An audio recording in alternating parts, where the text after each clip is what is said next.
Have you ever felt like the world is moving too fast and you're just struggling to keep up?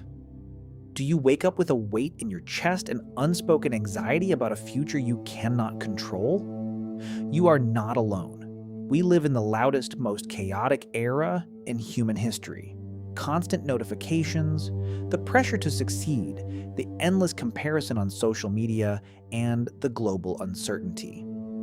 It feels like we are drowning in a sea of noise. But what if I told you that the secret to ultimate peace isn't found in changing the world around you, but in changing the architecture of your own mind?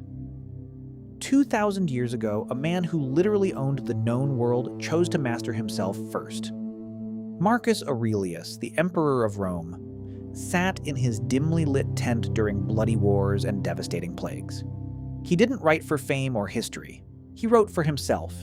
He wrote to survive the chaos. In his private journals, now known as meditations, he recorded a truth that has outlasted empires. You have power over your mind, not outside events. Realize this, and you will find strength. Today, we aren't just studying an ancient philosophy. We are installing a mental operating system, a shield, a fortress. Welcome to the journey of building your inner citadel. Before we dive deep, we must clear a common misconception. Many people believe that being a Stoic means becoming a cold, emotionless statue. They think a Stoic is someone who never cries, never laughs, and simply doesn't care. That couldn't be further from the truth. Stoicism isn't about killing your emotions, it's about making sure your emotions don't kill you. It's about emotional resilience, not emotional repression. The Stoics were poets, generals, slaves, and kings. They felt pain. They felt loss, but they refused to be enslaved by their reactions to that pain. Think of your life as a ship on a vast, unpredictable ocean. You cannot control the height of the waves. You cannot stop the fury of the wind. You cannot command the storm to disappear, but you have absolute control over the sails, the rudder, and your own composure as the captain. This is the core of Stoic self-development, focusing 100% on your zone of influence and letting go of everything else. Let's talk about the first pillar of this fortress, the dichotomy of control. Epictetus, a man born into slavery who eventually became one of the greatest philosophers in history, taught that happiness begins with a clear understanding of one thing: what is ours and what is not. This sounds simple, but it is the most difficult lesson to master. Look at your life right now. Think about the things that cause you stress. Is it the weather? Is it a rude comment from a stranger? Is it the economy? Or perhaps the mistakes you made 5 years ago? Stoicism asks you one question: can you change it right now through your will alone? If the answer is no, then worrying about it is not just useless. It is an act of self-torture. In the Stoic economy, your attention is your most valuable currency. Every minute you spend worrying about someone's opinion of you or the outcome of an event you can't influence, you are becoming emotionally bankrupt.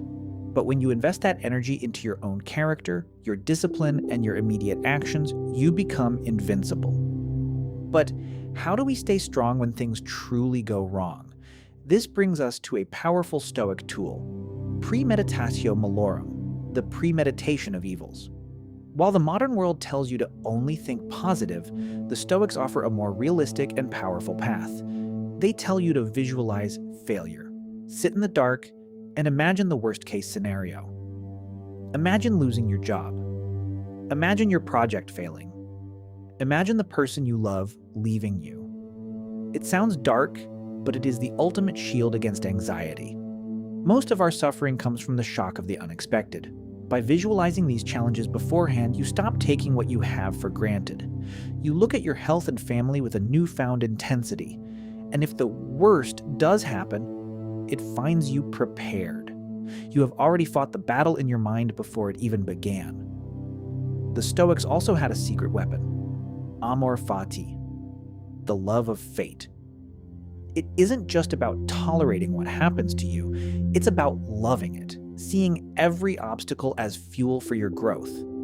Marcus Aurelius said, "A blazing fire makes flame and brightness out of everything that is thrown into it." When a door closes, a Stoic doesn't say, "Why is this happening to me?" They say, "This happened for me. This setback is my training ground. This rejection is my protection. When you adopt Amor Fati, you stop fighting against reality. You turn every no into a yes for your personal evolution. Now, how do you live like a Stoic starting tomorrow morning? First, start a morning audit. Before you check your phone, sit with a journal. Ask yourself, what challenges am I likely to face today? What is in my control and what is not? Prepare your mind for the battlefield. Second, practice the 5-second gap. When something triggers you, do not react immediately. In that gap lies your freedom. It is not the event that hurts you, but your judgment of it. Choose a response that aligns with the person you want to become. Third, conduct an evening review. Look back at your actions without judgment. Where did you lose your temper? Where can you do better tomorrow?